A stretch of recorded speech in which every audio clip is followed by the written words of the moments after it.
Bonjour à tous. Alors voilà la version, on va l'appeler 1, de production de CO2 pour mon aquarium. Bon, j'ai utilisé la recette qu'on peut facilement trouver sur internet avec du sucre. Bon, pour moi c'était des vieilles confitures et puis mis en gelée, donc ça se dépose. On a une gelée au fond, on place un peu d'eau, de l'eau au-dessus avec de la levure.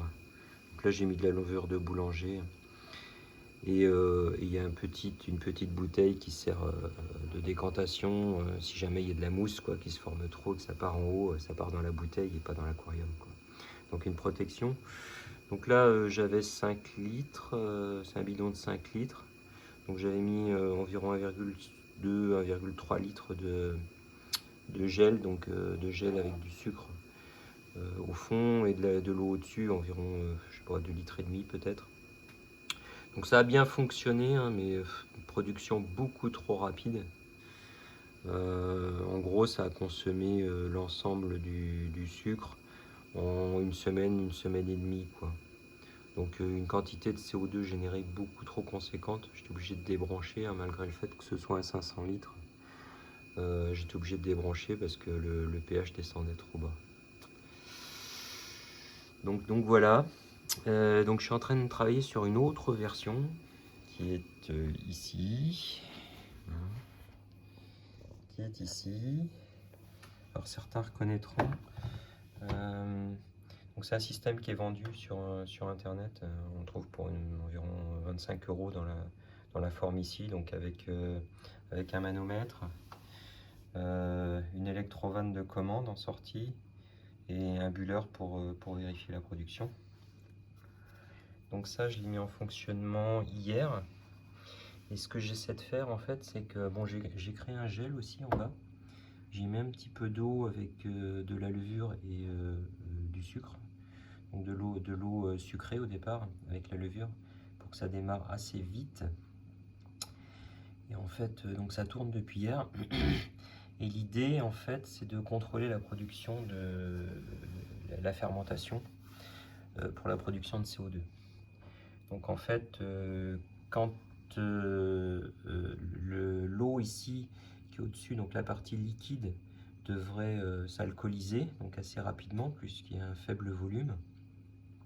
Et quand l'alcool est suffisant, la réaction devrait s'arrêter là-haut.